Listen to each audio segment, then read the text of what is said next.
This program contains adult content. Is there a God? Big atheist. Really? What, am I an idiot? Come on. That yes, it would be nice if you could throw your sins and your responsibilities on someone else. But it's not true. It looks like far-left lunacy. I don't believe that it's true that religion is moral or ethical. You don't need to follow anybody! It's not human intelligence! If someone doesn't value logical consistency, what logical argument are you going to give them that will demonstrate that they should? Hello and welcome to the Godless Rebelution. Today's Thursday, December 19th. It's just 6 more days to go out shopping to prove how much you love people. Oh, shit. Uh-huh. Yeah. There's been a lot of news over the last week. Which you should know some of it. A lot. But before we get to that, what's going on with you guys for the last week? Well, I was working overtime this week, and I decided I would take the time to watch what all the Christians were pissed off about on Netflix. Oh, the Brazilian gay Jesus? It was funny. Yeah. And it really, the most offensive thing in it was probably when his partner was, I don't want to give away too much, made up a song about how great Jesus and God was, and is like, he created the earth in 7 days and then he drowned them all. He just kind of goes on. And at one point he's like, he does all this stuff in the Bible and we don't know why. I don't know why they're so fucking mad about all of that. Like, if you don't like it, don't fucking watch it. Yeah. Wait, what was this? What is this? It's a Brazilian, it's called The First Temptation of Christ. Oh, okay. It's a Brazilian movie done by a group of comedic actors in Brazil, where it's like the Monty Python troupe of Brazil. Yeah, okay. God comes home, or Jesus comes home for his 30th birthday after spending 40 days contemplating the desert, and he has a boyfriend now. Mm-hmm. And he learns God is his dad, and it's funny. Yeah. But what I also learned was this isn't their first film on Netflix. Oh, yeah? They put one out last year dealing with the Last Supper, and it's called The Last Hangover of Christ, where they'd make fun of the Hangover movies by having a big party, and, you turn everything into fucking wine. They're all getting shit-faced. He's fucking shitting bread out of his ass to someone like, oh, you want more bread? You want more bread? You want more bread? I'll give you more bread. It sounds pretty juvenile. Like all of the reviews and articles I've read about it made it sound like it was a pretty juvenile show. And then when I realized that it was also going to be subtitles and I was just like, oh, maybe I'll watch it if I have some time. Like God keeps trying to fuck Mary the whole time, and he's like, just come back to me, run away, and come back with me. And yeah, I read that like Joseph is a failed carpenter. Yeah. Like he's just stupid. Nothing works. Yeah. At one point, someone is standing there with the Starbucks coffee cup, and they say, like, where'd you get that from? What is that? And she just goes, producer left it here, and she walks off. Little jab at Game of Thrones. Then the other one, when they wake up in the morning, they're all trying to find Jesus. When one guy's like, where is Jesus? Is he in the bathroom? Like, don't go in there. There's a tiger in the bathroom. Just like the Hangover movies. Oh, I thought you just meant you took a big, really nasty turd in there. But I thought it was funny. Yeah. I don't want to put out any spoilers, but well, maybe I'll watch it. Yeah. I just don't have a whole lot of time for some things, and have to, like, the limited amount of time that I have for watching TV and stuff, I usually have to agree with it's only about on what she wants it's to only watch. about 45 minutes long. Both of those movies are only 45 minutes long. Oh, okay. So it's not like a full hour and a half. It's like normal. It's like an hour-long television show, basically, pretty without much. commercials. Yeah.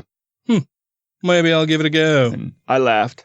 Well, it's kind of terrifying. I read a lot of quotes from political leaders in Brazil, like the president of Brazil, Bolsonaro. On how they want them like imprisoned and fucking hung for blasphemy. Yeah. Yeah, that's kind of scary. But what I thought was crazy is this isn't their first film delving into a blasphemous subject like that. And I'm like, they did one before that was just as it was just as blasphemous, but there was no gay. The difference was that aspect. he wasn't gay. Yeah, that's one step too many. And if they watched it, it would make sense to them. Like, and for Catholics, no less. Yeah.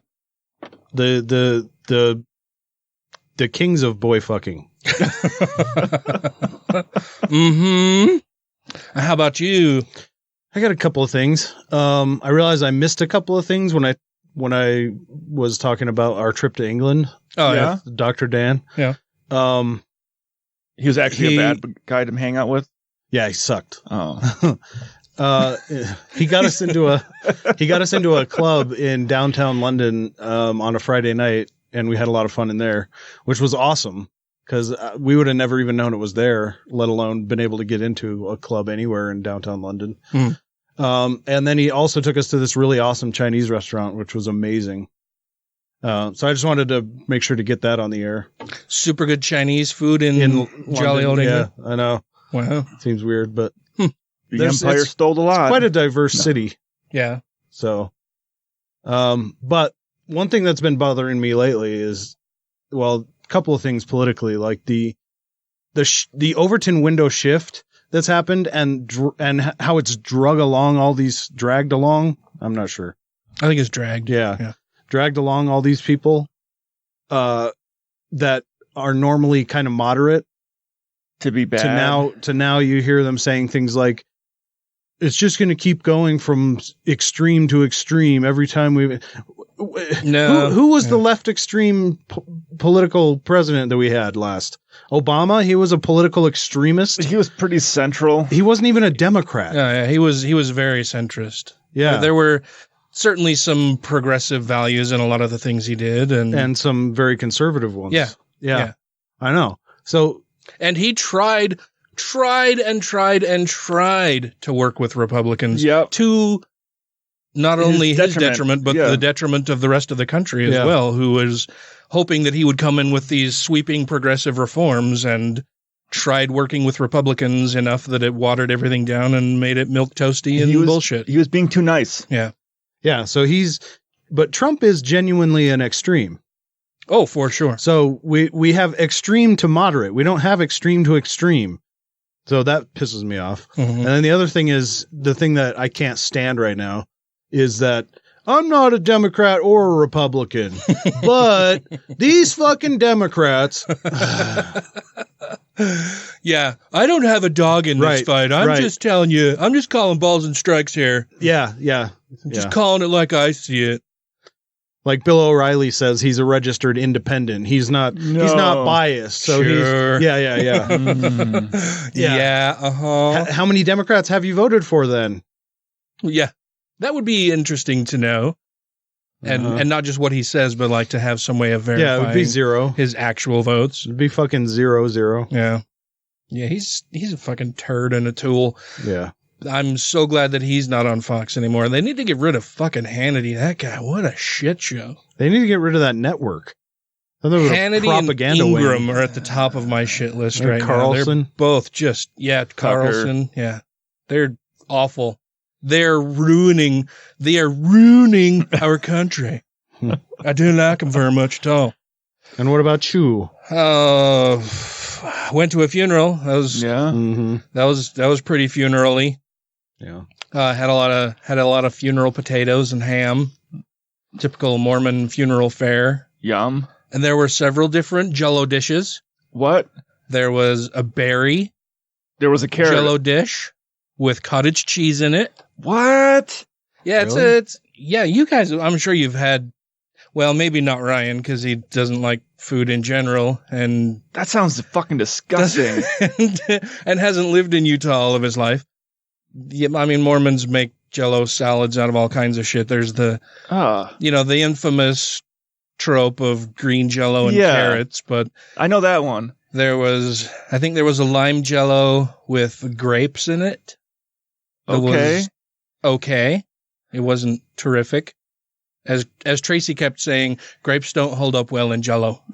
they just get kind of no, not leathery, just like slimy. Like they start to disintegrate a little bit. Oh, like it's not like a the good. Juices and they're so juicy. They probably want to Yes, yeah, it's not. Yeah. It's not terrific. And then the other one, like I said, was like a raspberry with cottage cheese. Now, how does the cottage cheese even let the fucking Jell-O jellify? you just don't add as much water and stuff. Actually, my cottage cheese is really wet. Yeah. There's recipes all around for Jell-O with cottage cheese. Cheese and Jell-O, and it was actually a pretty good salad. How much did you drink before you had it? Not one of my favorite things ever. I didn't have anything to drink. I kept wishing that I had brought a flask. It was kind of cool though. I just actually remembered during the funeral services, sitting in the chapel. I was in the front row as family members, and I'm sitting in the front row. Tracy's brother gets up and gives his eulogy and, remembrances of his grandfather and everything. And there's songs interspersed, and somebody read his obituary.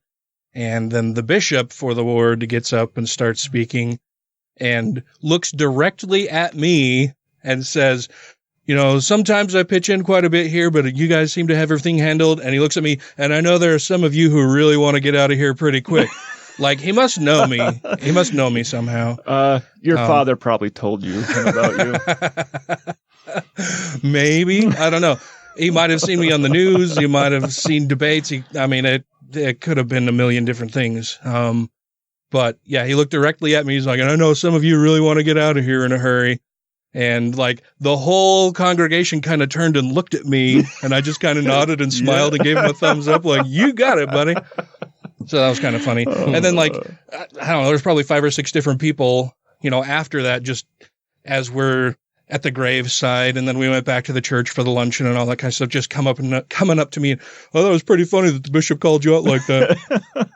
Sure. It was great. No, it was fine. It was a funeral. Tracy's grandparents were married for 64 years. It's a long time. It's a long fucking time. And Tracy got a text message from her grandmother the other day.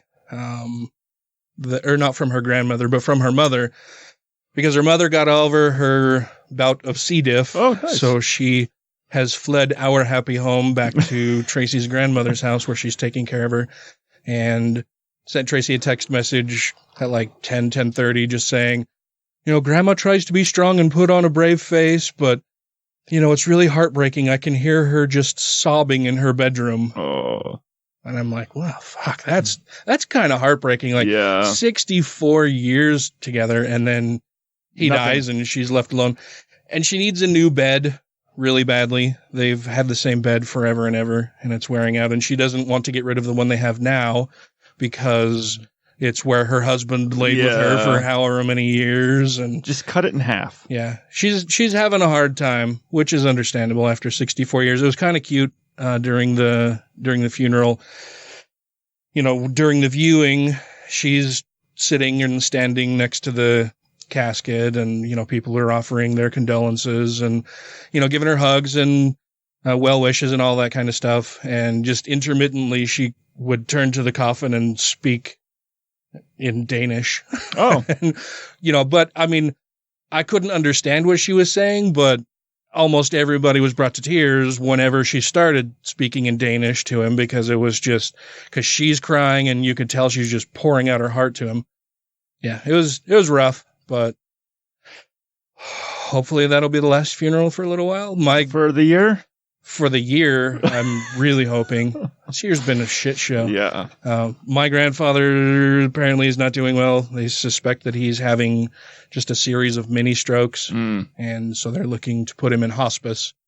And he'll probably just stay there until he dies. And that will be another funeral that I'll get to go to. That's exciting. Haven't heard anything else from my father.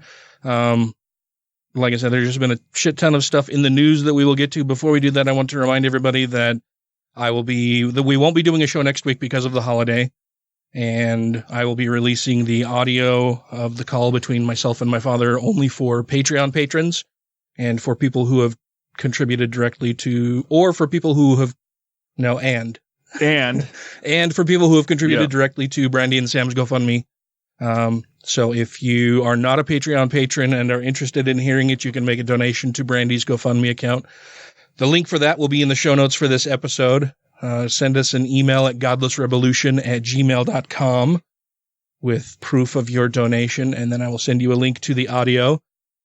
Other than that, we just have a ton of news to go through. Yeah. So we'll do that in just a minute. Okay.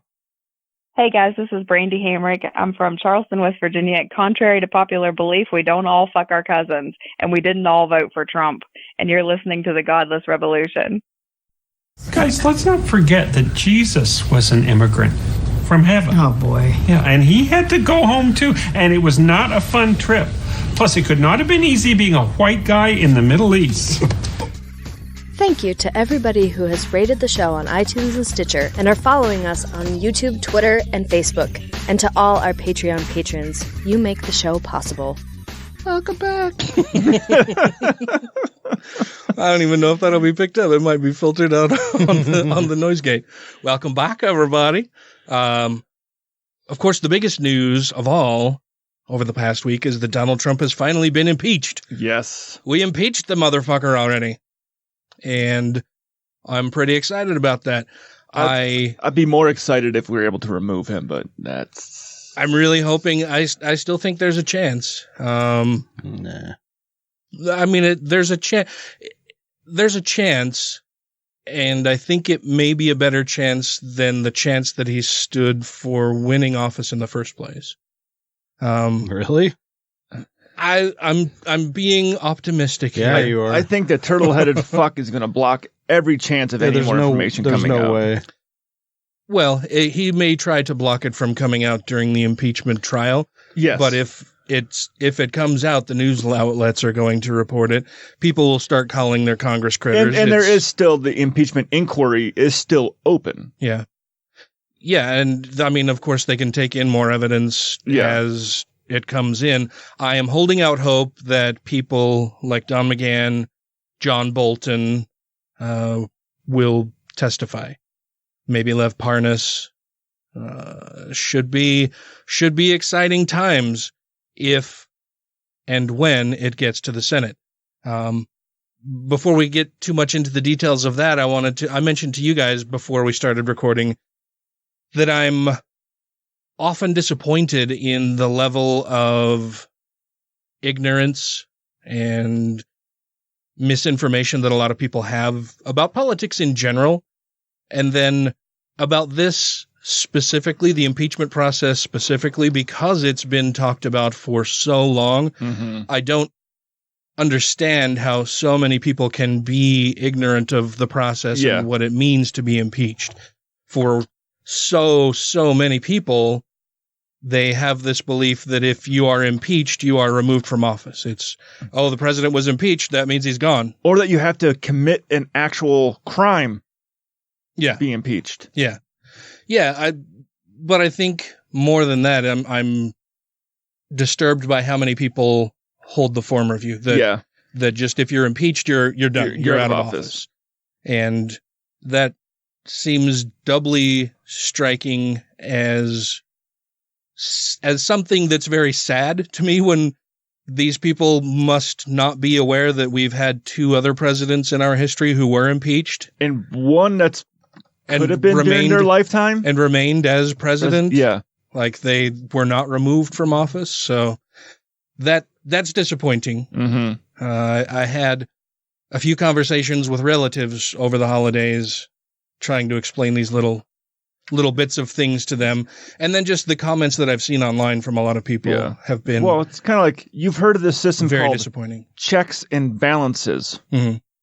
So one party or one part of the House can't do everything on their own. It has to be done by multiple groups. So this is just the first process. Yeah, I mean, it was set up as something that should be very difficult to do because it isn't something that we should be doing to any and every president who's ever held the office. There's a reason why in more than 230 years, this is only the third time it has ever happened. It should be 4, but that coward left. Yeah. Yeah, it would have been 4 for sure. And I think Nixon would have been the first president removed. I'm hoping that Donald Trump is the first president to ever be removed from office. And I did see memes where people were putting Nixon's face on it, being like, join the club. It's like, Nixon actually wasn't. He quit. Yeah, he knew that he was going to be voted out. So he didn't give them the chance. He didn't want to go through the further indignity of actually being removed from the office. I remember in school, looking back, I had a very clearly Republican history teacher at one point who tried to convince the whole class that Nixon was a great guy who got railroaded, and he only resigned because he was that great a person. Oh. Because he didn't want the country to have to go through that disgrace of him doing illegal activities. This partisan exercise of, ruining the office of the presidency. And he respected the office of the presidency so much that he resigned rather than having the office of the presidency have to go through that indignity. And it's like, wait, if he respected his office so much, he wouldn't have been a fucking criminal while he was in office. And if it was a partisan issue, he should have been able to get away with it. But since it turned into a nonpartisan issue with him, where a lot of Republicans were like, you know what? I can't defend this. Well, and they were right up until more evidence came out. That's why I say I keep hoping there's more evidence that comes out. There's more witnesses that will come forward and bear their testimony that, that this impeachment is true. I swear these things in the name of Jesus Christ. Amen. I don't think it'll matter, even if it does happen. I think a lot of people thought that about Nixon as well. But I mean, this president, we have him on tape talking about sexually assaulting women. Yeah. And then you get Republicans going, that's just boys' locker room talk. It doesn't matter. He's a celebrity. He does that kind of stuff. Yeah. Isn't that funny? Yeah, they didn't care. Well, and I think a lot of it depends on how you frame the arguments.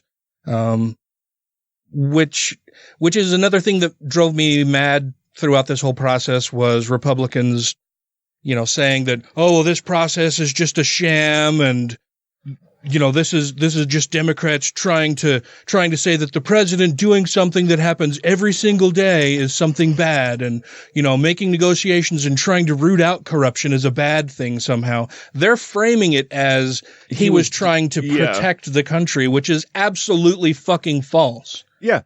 It's like you didn't release the aid until the whistleblower blew the whistle on this shit. Mm-hmm.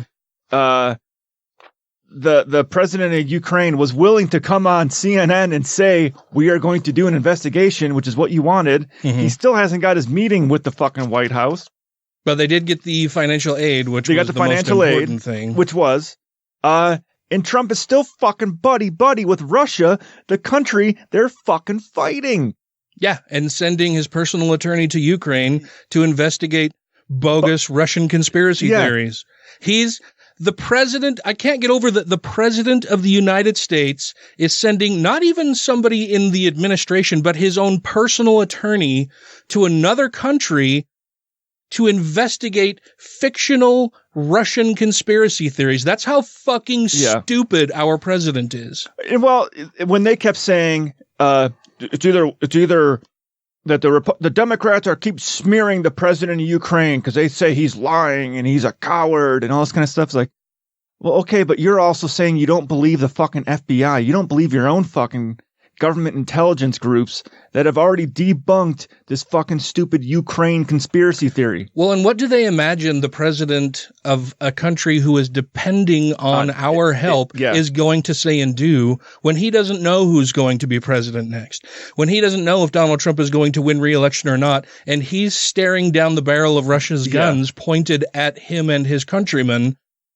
with really the United States being the major force and help in keeping the Russians at bay. Yeah.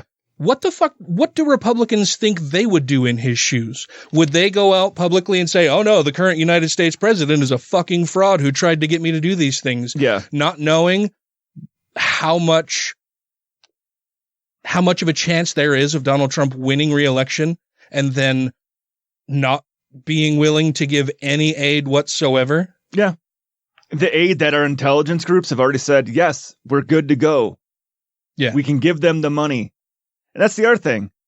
I just forgot where I was going to go with it. Oh, they keep saying, well, it's the most corrupt country. Of course he wants to check into him. Well, now you're saying he's the most corrupt fucking country. Yeah.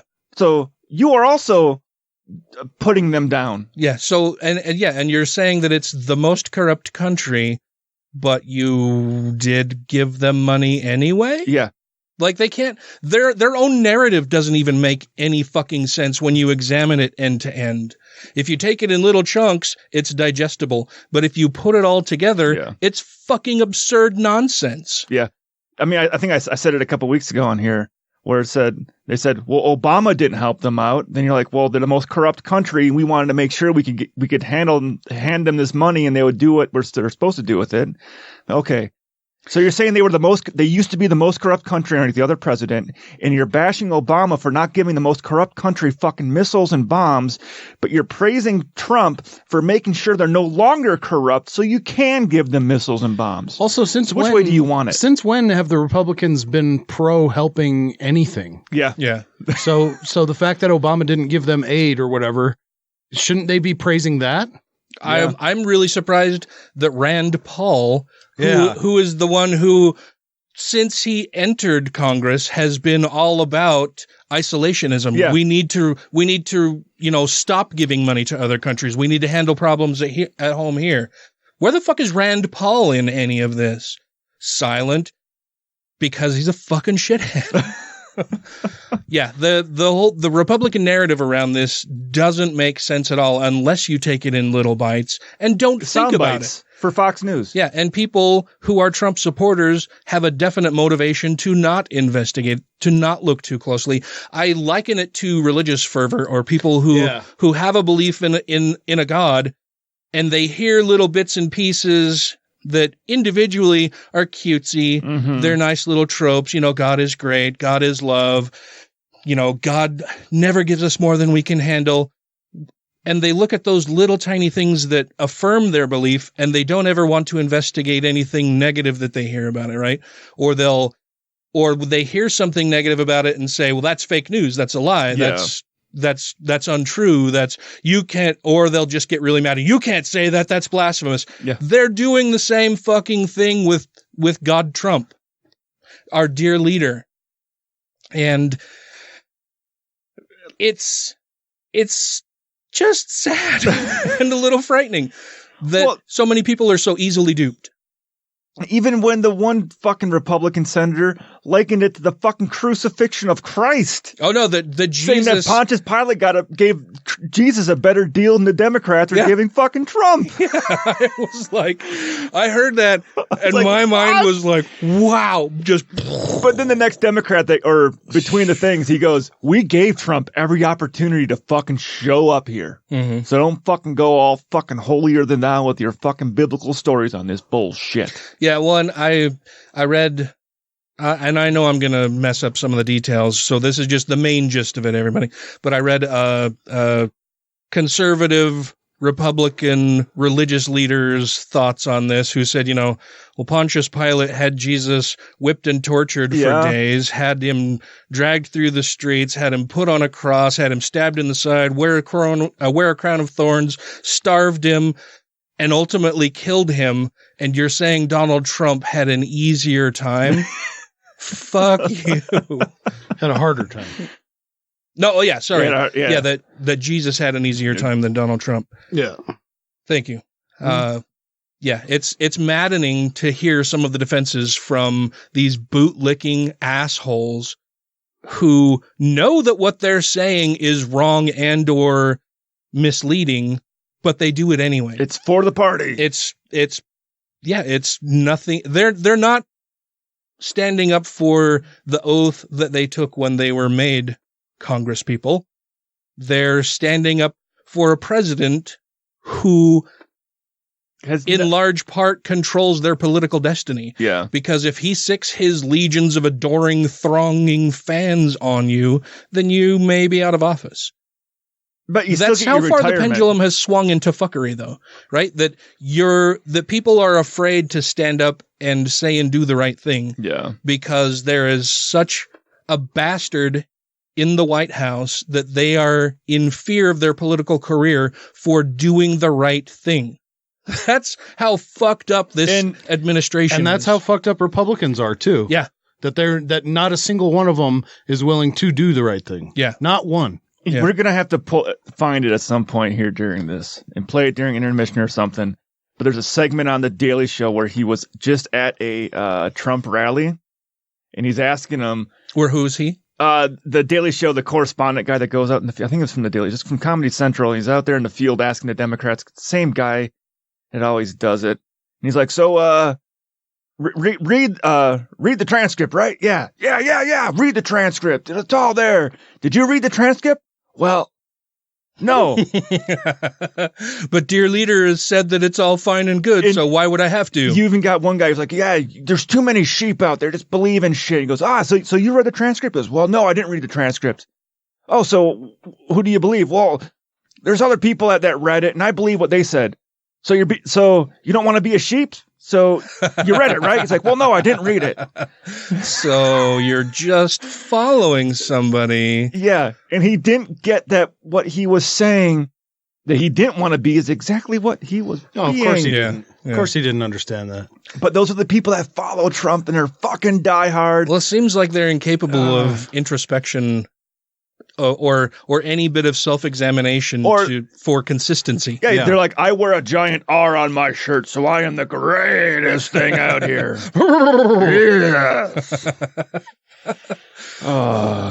So he's been impeached.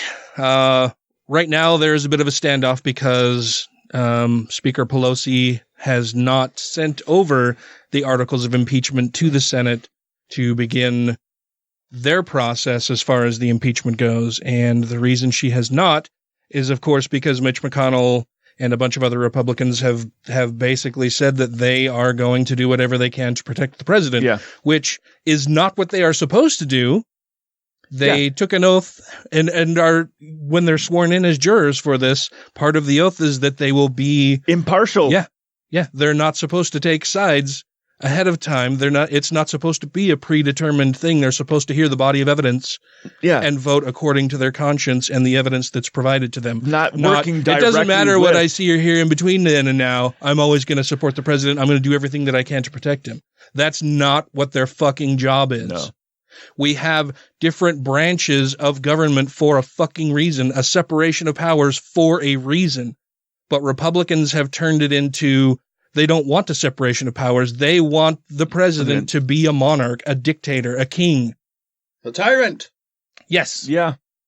And they're all in for it as long as he's doing what they want him to do. And that's, I mean, it seems like there's almost nothing we can do about that at this point either, because I don't know what process they can put into place to be like, hey, you're in contempt of court for working directly with the office that you are supposed to be impartial to. Mm-hmm. I wonder if it's a possibility. I don't know. It's just been really fucky. I was also, I haven't liked Tulsi Gabbard for quite a while now. Ever since she started, her poll numbers weren't high enough, and so she started grousing and complaining about, she's basically being Donald Trump. Oh, it's a rigged process. The Democrats just don't want me. So that's why my poll numbers aren't good. And they set these arbitrary rules so that people like me can't have a voice on stage. Fuck you, Tulsi. You're a piece of fucking shit. She voted present for both articles of impeachment. Not a yes, not a no, not a no vote. She voted present so that on her congressional record, it will go down as, she was there. How many votes did you skip? Oh, well, I didn't skip the most important vote of my fucking lifetime. I voted present. I couldn't pick a side. I just don't know. But it's not that important. It's something that people always point to. How much work did you actually do in Congress? Were you only out campaigning? Were you just taking advantage of your position, doing politicking and glad handing? Were you just bringing in donations to improve your own personal fortune and favor? Or were you actually doing the work of the American people? And so they'll often look at a voting record of somebody and say, well, on this issue, you voted this, and on this, you voted this. And, on a bunch of issues here, you didn't vote at all because you weren't even doing work. Up. You weren't even there. What were you out doing? Were you out, with some lobbyist who's taking you on a political hunting junket or a golfing junket, or, you're not doing your actual job. So it is something that they'll look at.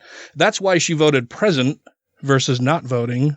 Mm-hmm. So show that she was there. Yeah. But she basically did a non-vote. Right. And she's just such a fucking shithead about it, too.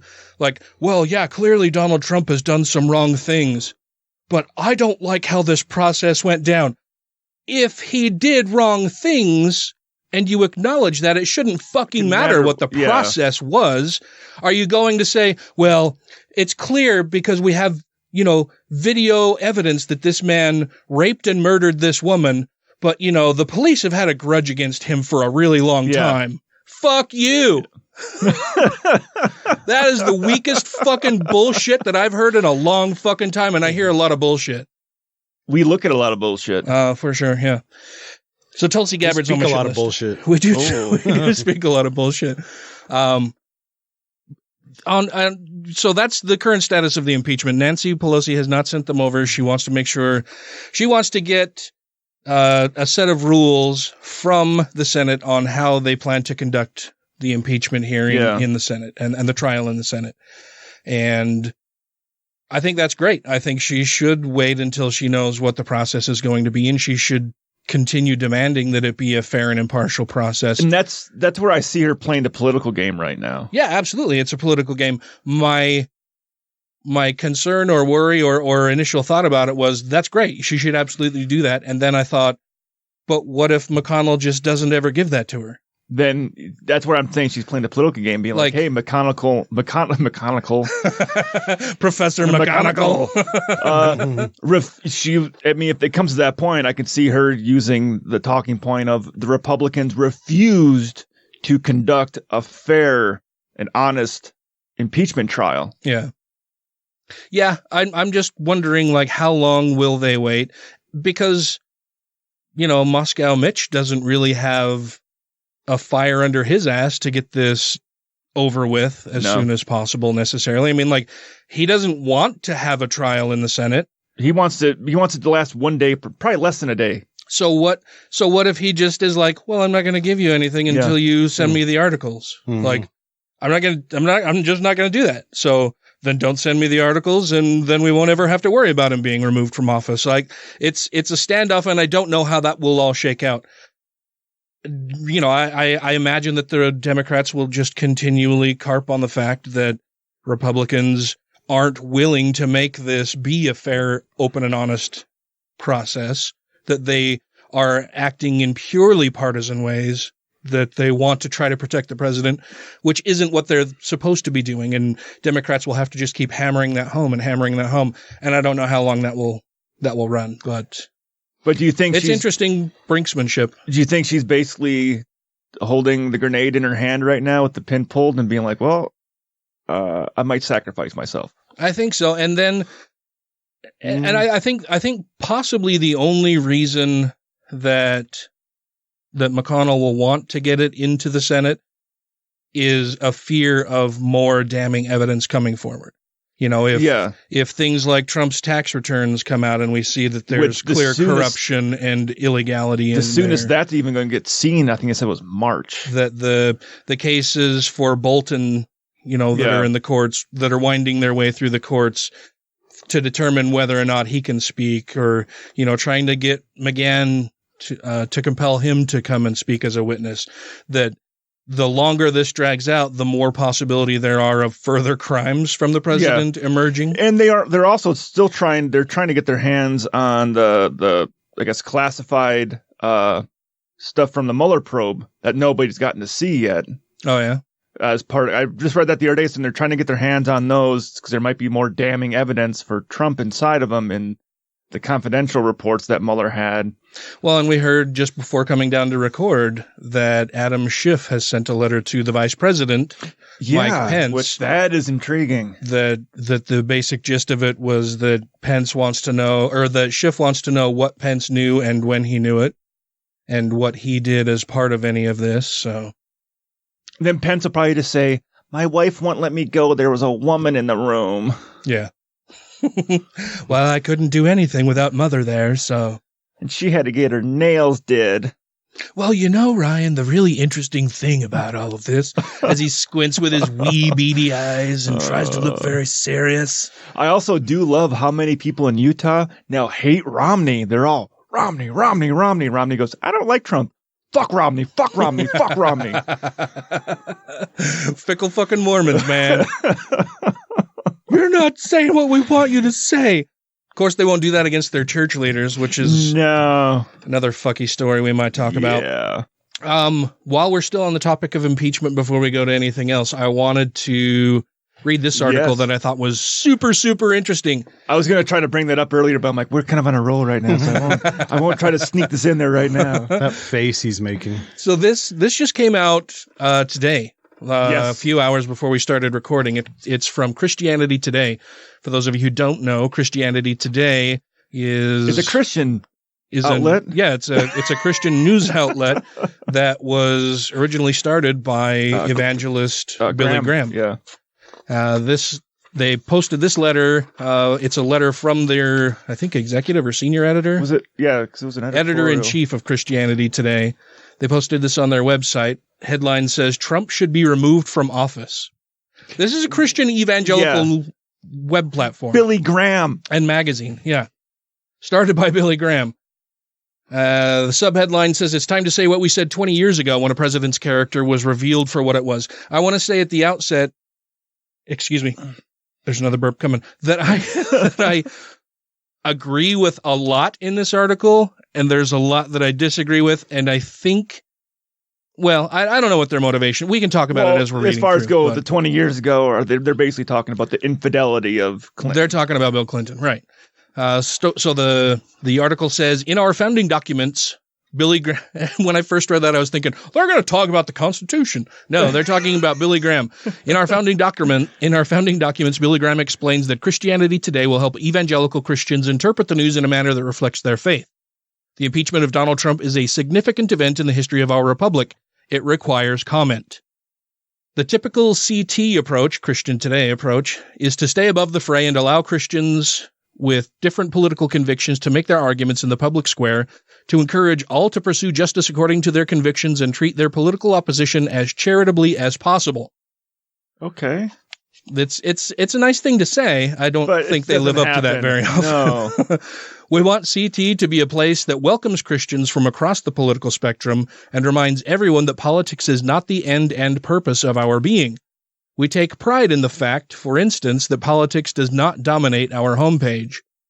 That said, we do feel it necessary from time to time to make our own opinions on political matters clear.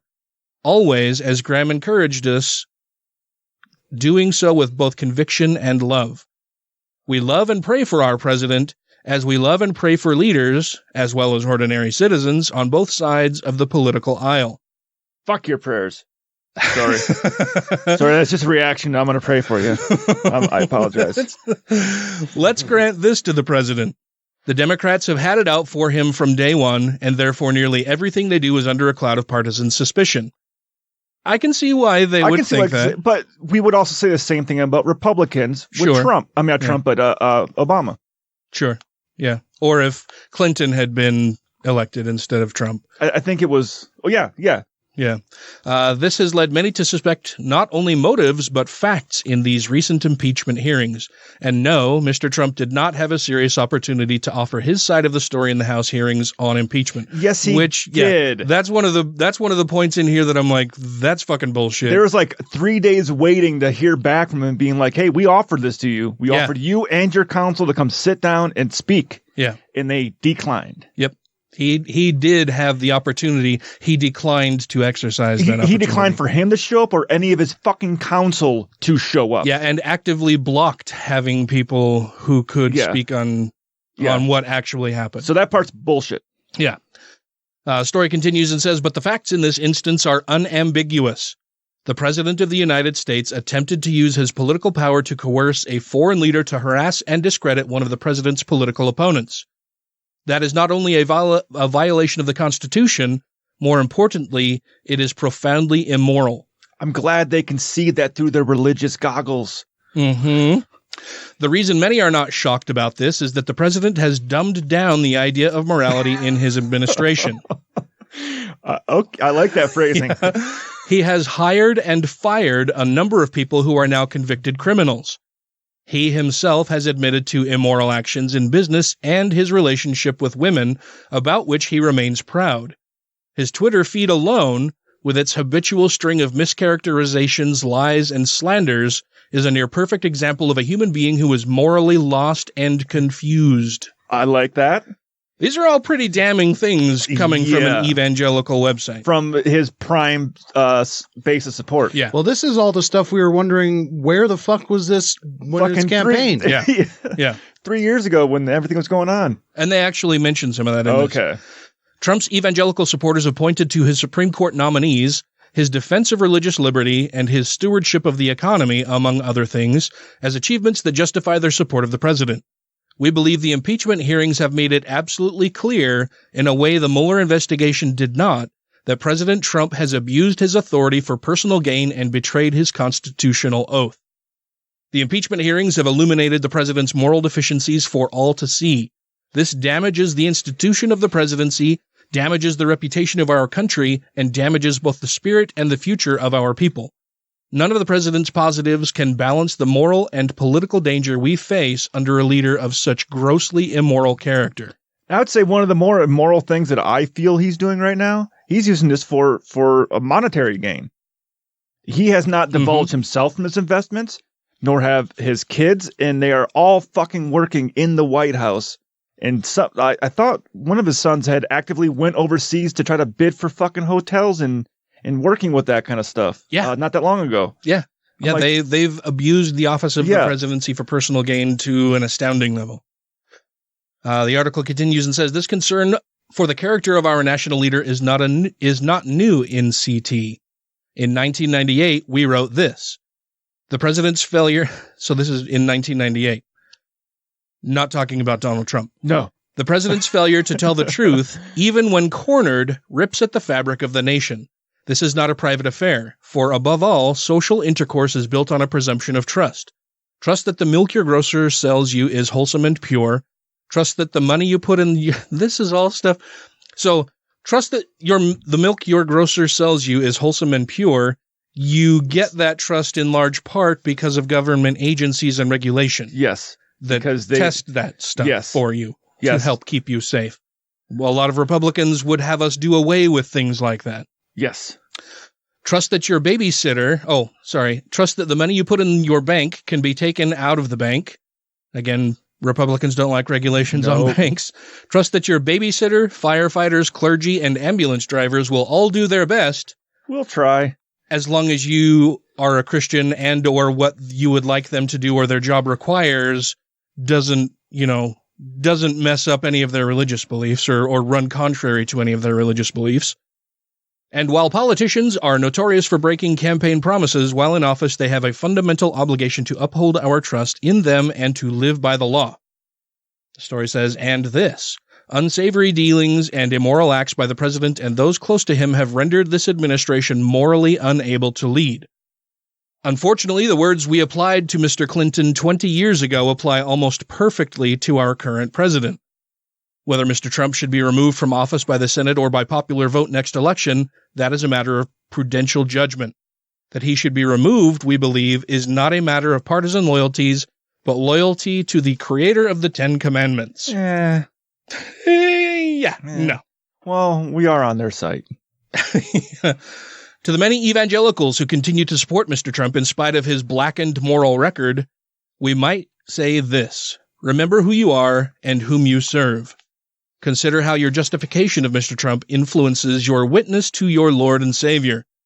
Consider what an unbelieving world will say if you continue to brush off Mr. Trump's immoral words and behavior in the cause of political expediency. If we don't reverse course now, will anyone take anything we say about justice and righteousness with any seriousness for decades to come? Side note, we already don't really take you very seriously. Yeah. Can we say with a straight face that abortion is a great evil that cannot be tolerated, and with the same straight face say that the bent and broken character of our nation's leader doesn't really matter in the end? Well, I don't agree that abortion is evil. No, I don't either. But we have reserved judgment on Mr. Trump for years now. Some have criticized us for our reserve. But when it comes to condemning the behavior of another, patient charity must come first. So we have done our best to give evangelical Trump supporters their due, to try to understand their point of view, to see the prudential nature of so many political decisions they have made regarding Mr. Trump. To use an old cliche, it's time to call a spade, to say that no matter how many hands we win in this political poker game, We are playing with a stacked deck of gross immorality and ethical incompetence. They're playing with nudie cards. And just when we think it's time to push all our chips to the center of the table, that's when the whole game will come crashing down. It will crash down on the reputation of evangelical religion and on the world's understanding of the gospel. And it will come crashing down on a nation of men and women whose welfare is also our concern. Yeah. So I read that, and during reading it initially earlier today, just mentally thought I might have even said out loud, wow, a couple of times, because this was wholly unexpected. Yeah. And that comes from the chief editor of the fucking magazine or newspaper. Or... It's both. It's not a newspaper. It's a magazine. Okay. But I was gobsmacked at this, that they would take that stand? That one of the most popular platforms for Trump's largest base of support would go so far as to not even just say that he should be impeached, but that he should be removed from office. Yeah. And I kind of figured they would have taken the typical approach. Oh shit, we need to shut our mouths. We no longer talk about Trump.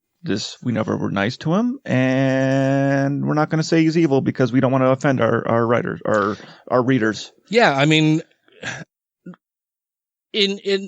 all respect to them for actually stepping forward and making this step, because this is not going to go over well with their readership. No. Most evangelicals are totally in the bag for Trump. So this evangelicals reading. That's true. So, well, and maybe that's why they felt more comfortable doing it, is because only the more educated of evangelicals probably will be reading this in the first place. But there are probably some hardcore supporters out there that are big Graham followers and would read this and maybe be like, maybe I'm swayed. Maybe I should think about this a little more. Yeah. Maybe I should prayerfully reflect on what the president has done and what it means for our country. He's going to stop the aborting of babies, so I'm still with him. Well, I mean, and really, they could make the case that Pence is much, much more religious than Donald Trump. So you might want to get Trump out of there anyway, because Pence would be more aligned with your would be more aligned with your religious beliefs than Donald Trump for sure. Do you think he would take up the mantle of the re-election if Trump got? Oh, I think he might try, but Pence would not stand a fucking chance of winning. He has against Joe Biden. He might. I don't think so, because he's implicated in all of Trump's fuckery. Yeah. He's been a Trump defender throughout all of this and is implicated in Trump's fuckery. And with the recent allegations like we saw today, they're looking into him. He has basically no fucking charisma at all. No. I mean, Trump lost the popular vote by 3 million votes. Pence would be way, way, way, way worse. There's not a chance in hell that that Pence would win an election. Of course, I said that about Donald Trump as well. So, but no, I am not at all concerned about Pence becoming president, or even, if Trump is removed and Pence takes the seat as president and runs for re-election, I can't imagine that the Republican Party would be okay with that. I'm sure that they would be fielding candidates to run against him in a primary. Not only because he's unlikable, has zero charisma, is backward as fuck on things, has been implicated in all of this, has been a vocal Trump supporter, doesn't really have much political sense in knowing how things are run. Not that Trump does either, but he's a vice president. That's the level of, he should be happy that he was able to attain that station in life, because he's a dope. He's not a very bright guy. And he's just really fucking backward. And as much as Trump has dragged this country to the right and exposed its ugly underbelly, it's also brought out a bunch more people who are more interested in the political process, who would fight back against that even harder. So I think I'm not worried about a Pence presidency at all. He would be the weakest president we've had since Ford. Weaker than Ford, I think. And I think that was the problem with Hillary. She didn't get out the votes. Yeah. Well, she got out 3 million more than Trump, just not in the right places. Yeah. All right. Well, we have some Mormon news fuckery to talk about. That was the other big story this week. We'll get to that in just a minute. Hi, this is Christine Stenquist with Truce, Together for Responsible Use in Cannabis Education. If you're interested in medical cannabis in Utah, follow us on our social media, Twitter, Instagram, and Facebook at Truce Utah. If you're interested in donating to our awesome nonprofit, go to truceutah.org. And thank you so much for listening to the Godless Rebelution podcast.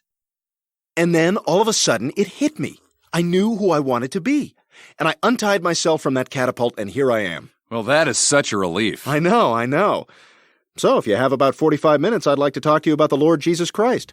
Oh, shit. If you have questions, comments, concerns, compliments, corrections, criticisms, or concepts for content, contact the show via email at godlessrebelution@gmail.com, by text or voicemail at 330-81-REBEL, or Twitter the Twatter at TGR Podcast. Thank you. Hi, Dan. Hi, Ryan.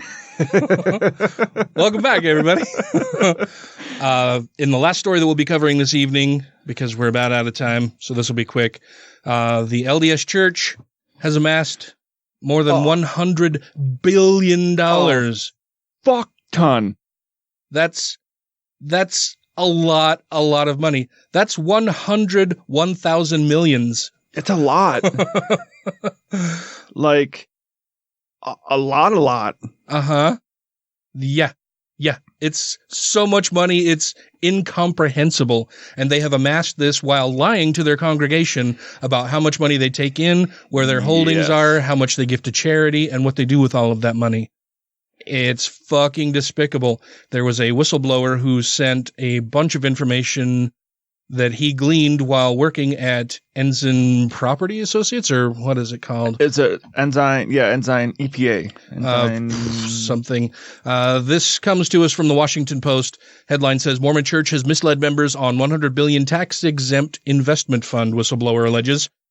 A former investment manager alleges in a whistleblower complaint to the Internal Revenue Service that the Church of Jesus Christ of Latter-day Saints has amassed about $100 billion in accounts intended for charitable purposes, according to a copy of the complaint obtained by the Washington Post. The confidential document, received by the IRS on November 21st, accuses church leaders of misleading members and possibly breaching federal tax rules by stockpiling their surplus donations instead of using them for charitable works. It also accuses church leaders of using the tax-exempt donations to prop up a pair of businesses. Their businesses. Uh-huh. The church did not respond to detailed questions from the Post about the complaint and said in a statement Monday that it does not discuss specific financial transactions. On Tuesday, after the first version of this story was published, the church said it takes seriously its responsibility to care for members' donations. The fuck they do. Claims being currently circulated are based on narrow perspective and limited information, said a statement attributed to the church's first presidency, its top governing body. The church complies with all applicable law governing our donations, investments, taxes, and reserves. And how the fuck would we know that since you don't do any fucking filings?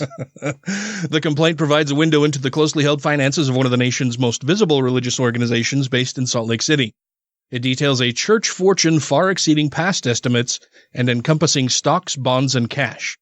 The complaint was filed by David A. Nielsen, a 41-year-old Mormon who worked until September as a senior portfolio manager at the church's investment division, a company named Ensign Peak Advisors, that is based near the church's headquarters. So if he helped do their investment stuff for that business, I'm pretty sure his scope wasn't very narrow. What? Say? When the Mormon church said he had a narrow scope, like he didn't really know what's going on. He doesn't know all of the workings of how we amass and stockpile billions of dollars. No, but he can see all your financial transactions. Nonprofit organizations, including religious groups, are exempted in the United States from paying taxes on their income. Ensign is registered with authorities as a supporting organization and integrated auxiliary of the Mormon Church. This permits it to operate as a nonprofit and to make money largely free from U.S. taxes. Yeah. The exemption requires that Ensign operate exclusively for religious, educational, or other charitable purposes, a condition that Nielsen says the firm has not met. At all. Like when he was going through, like they've never done any of that ever. Then like I've been calling the City Creek Mall in Salt Lake the Mormon Mall for fucking ever. And this just kind of concretes that. Oh, like, yeah. It was Mormon nonprofit money to build their for-profit fucking mall. Mm-hmm. I still never stepped foot in it. Oh, really? You've never been to City Creek? Never been to City Creek. I refuse to go there. I've been there twice, I think. I went to the Queen's Tea one day before they were no longer around. Or not the Queen, maybe. No, it wasn't the Queen's Tea. It was a different tea. Teavana. I went to Teavana there. Okay. My mom really likes tea, so I went in there to get some tea stuff for her. I just remember before they opened, like with their dress code. Teavana, where is that? Was it City Creek? I'm not sure if it's still there. It's been years. This was like the first year it was open. But isn't the Mormon Church against tea? They have a restaurant that serves alcohol there. Yeah. The Cheesecake Factory. They'll take your money. Has alcohol. There are several restaurants there that serve alcohol, which fucking hypocrites. But I remember when they said they could kick you out for your dress code. Uh-huh. Like visible tattoos, or if you were showing cleavage, or if you had something they deemed offensive. Yeah. So I just want to go in there with my satanic t-shirt on and with tattoos showing and a fucking pair of tits hanging out my back. What? Yeah, just cover all my bases in a short dress. See if I get kicked out. I think you would, yeah. From anywhere. Skipping ahead in the story a little bit, it says the church typically collects about $7 billion each year in contributions from members. I'm sorry, I'm picturing you with boobs on your back. According to the complaint. Mormons, like members of some other faith groups, I'd like to dance with you, I think, maybe, if that were the case. Because you could just hold right onto them. Like members of some other faith groups are asked to contribute 10% of their income to the church, a practice known as tithing. While about $6 billion of that income is used to cover annual operating costs, the remaining $1 billion or so, is transferred to Ensign, which plows some of that into an investment portfolio to generate returns.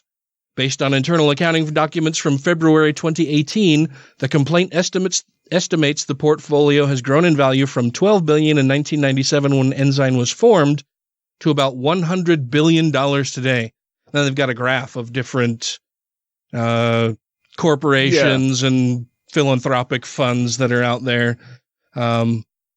It's interesting to me that the LDS Church has more than double what the Bill and Melinda Gates Foundation and the Harvard University Endowment have combined. Yeah.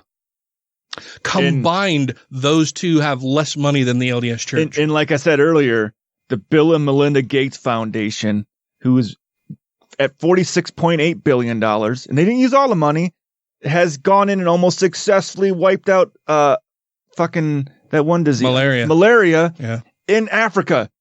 Not just one country in Africa, the entire fucking continent. Yeah, what's the LDS Church doing? Yeah, and I'm sure that they've spent a fuck ton more than the LDS Church spends on charitable causes. Billions on that. Yeah. Well, that $46.8 billion for the Melinda and Gates Foundation is nothing but their charity arm. Yeah. 100% of that's for charity. Yeah. And when I watched that documentary with them, and they're like, it's probably going to cost us another like $12 million for this thing in Africa. It's like, well, we got to do it. Like, we can't stop. Like, this is our goal. I don't fucking care how much it's going to cost. We need to do this. Well, and when you have that much money, what the fuck are you going to do with it? Yeah. So some of the defenses that the LDS Church has tried to put up in order to make this more palatable for its members, you know, the vast sums of money that it has acquired, is that they're saving this for Jesus's return, for the second coming of Christ, and or Armageddon. And when I read that, my first thought was, why the fuck would Jesus need money? Yeah. Well, you know, cash is very useful. I mean, especially when it's in a digital format. When Armageddon comes, you're still going to be able to use your ATM and access your bank account online to retrieve these funds. And the stock market is still going to be working just fine, so you can retrieve all your money from the stock market. And no, it's not going to do shit. Well, but I mean, seriously, how can they offer that as a defense for this gross abuse of its own membership? And to try to hide their misdeeds or make it more palatable for its members wait, Dan. To say that they're saving it for when Jesus comes back. What the fuck is Jesus going to do with $100 billion? Why would he need $100 billion? I'll tell you what's going to happen here. $100 billion in ones. That's a big stack of firewood. Or he could go to every stripper bar across the country and just make it rain. Or you just snap his fingers and there's your fire. Yeah. The Son of God will need American currency. You'll need $100 billion to accomplish complete the second coming. I don't know. The guy that can walk on water, make tons of bread and fishes, turn water into wine, perform all kinds of fucking miracles, heal people. He needs money. Yeah, real estate is getting expensive. Jesus is going to need a fly ass house, and $100 billion should get him one. He'll be on cribs. Sounds like the same con it's always been since Joseph Smith. Yeah. Trying to bilk money. Jesus will have a G6 in every city. No, it'll be a Jesus 6. 6. Yeah. That's just, it's fucking disgusting to me that the church has amassed that amount of wealth from people who routinely make the decision to pay their tithing instead of buying groceries, paying their rent, paying their utilities. And they're encouraged to do that. Yeah. They're encouraged to spend their last money on tithing. From the pulpit, they stress over and over and over again that tithing is the most important investment in your eternal salvation. Yeah. So if I feel bad for people that are like, well, the church is doing what they can to help me. No, motherfucker. No, you not gave at how all. much money to them, and they have $100 billion sitting there. If they have this system set up for you, they should pay for your fucking house. The interest that they earn on this money alone, is more than they take in tithing, and more than enough. Just the interest on this money is more than enough to pay all of their operating costs. Yeah. They continue amassing more and more wealth. And that other video that we just watched before this, they just raised the amount of money per month a fucking missionary has to pay. Yeah. Yeah, which is bullshit. Even when I was Fucking in the bullshit. church, I didn't understand why missionaries had to pay to go out and do missionary work for the church. Yeah. Like, families pay to send their young adult children out into the world as missionaries. They pay on top of their tithing. They pay to have these missionaries out in the field. The church doesn't pay for the missionaries. The families pay monthly to have these missionaries out in the field. I've never heard a Christian say, fuck, I can't afford to go to Africa to build that new church. No, because they aren't paying for it. The church pays for it, which I'm not saying good for you Catholics, but at least they aren't making their members be like, hey guys, we got this new church we got to build. We need you guys to funnel like, I don't know, 100,000 together. Well, it's a great way to make people that much more loyal to your church. When you're that heavily invested, not just emotionally, but financially in a church, it makes it that much harder to extract yourself from it, because there is inevitably a lot of shame associated with, like, I wasted how much money? Yeah, I wasted how much time and money into a church that is bullshit. It's an embarrassing thing to face. I hear it from people all the time about how much money and time they invested in this church, and that because of that, it made it harder for them to want to get out, because it's that the sunk cost fallacy, right? Where you're like, well, I've already put so much into it, I might as well just see it through, or I might as well just keep throwing more money at it because I've spent so much of this already. Well, then it's also maybe one day it'll pay off. Kind of like how con artists get away with shit, because the people that got conned are too fucking embarrassed to say, I fell for that. Mm-hmm. Yeah, people don't like to be embarrassed. They don't like to admit when they're wrong. I like to admit when I'm wrong, because it means that I've learned something. I've grown. I've developed more. I've become a better person in some even tiny little way, that I'm less wrong than I was before I was corrected. Yeah. So please, audience, if we say something wrong, let us know. I am all about, if we get facts wrong, please let me know, because if you can correct me, then I'm less wrong, and I won't continue being as wrong as I was the day before. So please, let us know if we get anything wrong in any of our shows. I love hearing comments from our listening audience when we do get something wrong. Yeah. When I was a kid, I was dead set that aliens were fucking real. Yeah. I don't believe that now. Good. Yeah.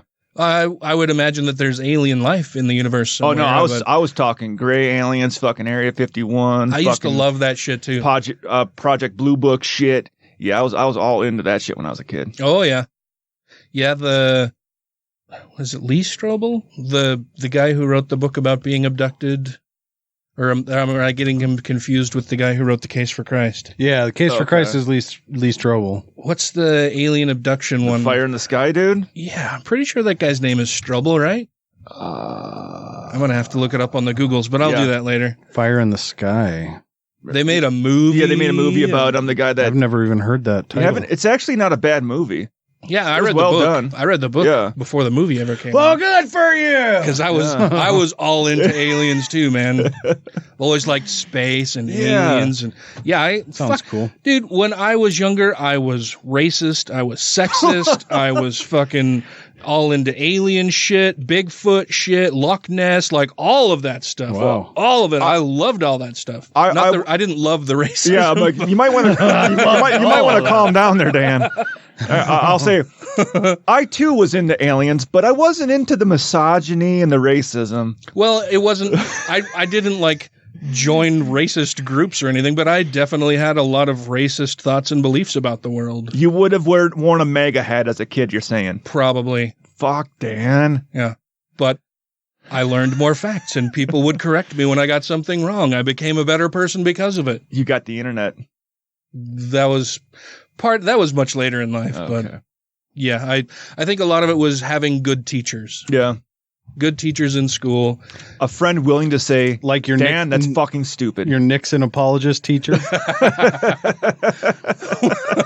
Well, that was earlier, and then later having better teachers explain things to me in a good way. In a more factual way, like telling me what actually happened instead of being a Nixon apologist. Like saying, Dan, women are human too. They're not there to be used. Yeah, one of the things I've learned over the years is to watch very carefully for what types of language people use. I'm not talking about cursing or anything. It's the way that they try to spin things with subtle verbal cues or written cues. The words that they use are very impactful in the stories they're conveying. Meanings. You can pick up their biases. You can pick up on the narrative that they're trying to promote. Fox News presents a lot of facts, but they also put their own emotionally charged spin on everything and pump everything with as much fear of the other as they can into almost every fucking story that they publish. And it's one of the reasons why I still go to the Fox News website every day, why I watch Fox News Sunday mornings, why I watch them occasionally throughout the week, because I want to know what they're saying about things and how they're phrasing it, to know how they are poisoning the minds of so many people. Well, did you see that someone from Fox News Business got caught in the courthouse with a fucking crack pipe the other day? No. Yeah. Who did, I can't remember. Apparently he was fired from CNN. Then Fox Business hired him, and he was at a courthouse for something. And his story was, I don't know where that came from. I found it on the street. He admitted and was turning it into the authorities. His story was, which didn't sound any better than what the courthouse said. His story was, I had a crack pipe hidden in my sock. They saw the bulge. They found it. Where the courthouse is like, no, it straight up fell out of his fucking pocket. Like he literally dropped a crack pipe on the ground. Well, and in front of us. So why would putting it in his sock make it any better? I don't know. No, it wasn't just concealed casually in my pocket. I actively tried to hide it in my sock. Like, that sounds worse. Jesus.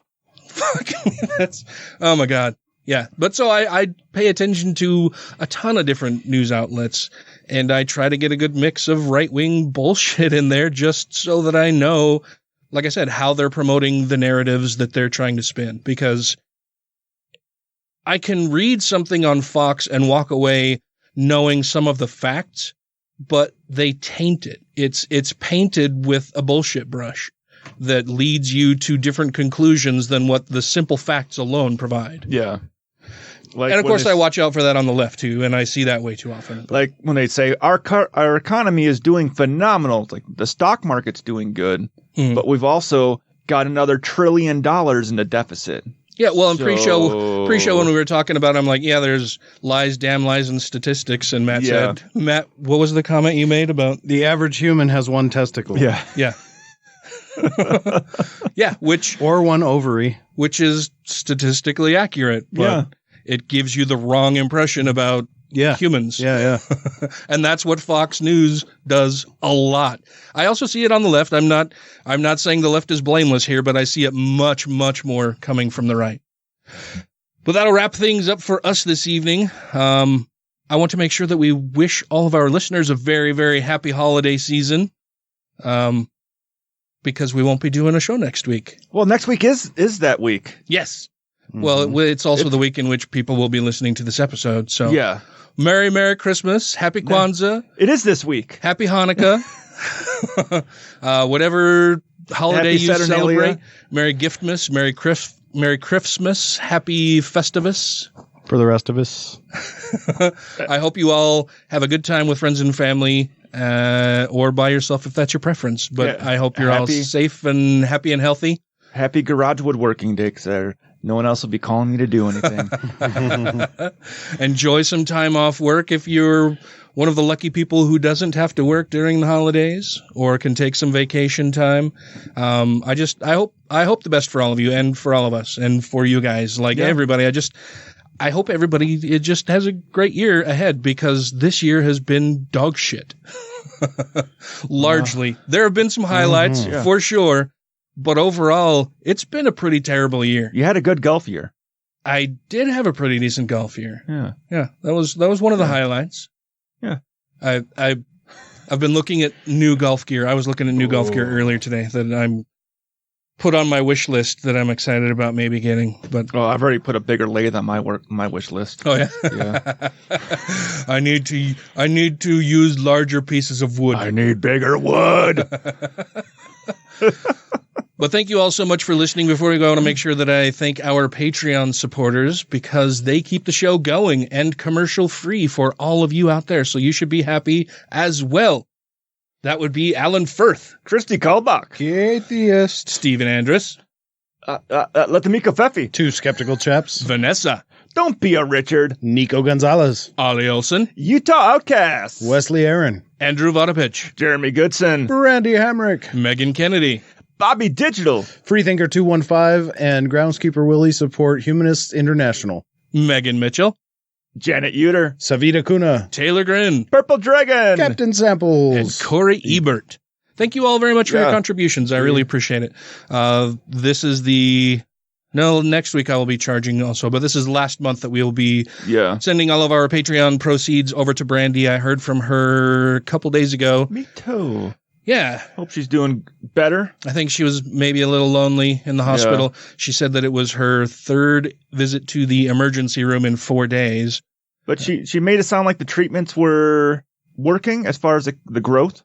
Yeah, she said that her cancer treatments have been having some effect in slowing or shrinking, keeping the cancer at bay. Which is positive. That her pain had gotten way, way out of control. So they were putting her on a new pain regimen that hopefully will help get her so that she's not in so much pain all the time. And so we hope if you're listening to this right now, Brandy, that you're having a good week. Yes, that you've had a good week, that you're not in the hospital right now. You're feeling better and looking forward to enjoying the holidays. I think that's it, other than to say that, like I said, next week I'll be releasing the audio of the call with my father for Patreon supporters and for any of you out there who have contributed directly to Brandy and Sam's GoFundMe campaign. Send us a email at godlessrebelution@gmail.com with proof of your donation to them, and I will send you a link to the audio if you so desire. And so until at least 2 weeks from now,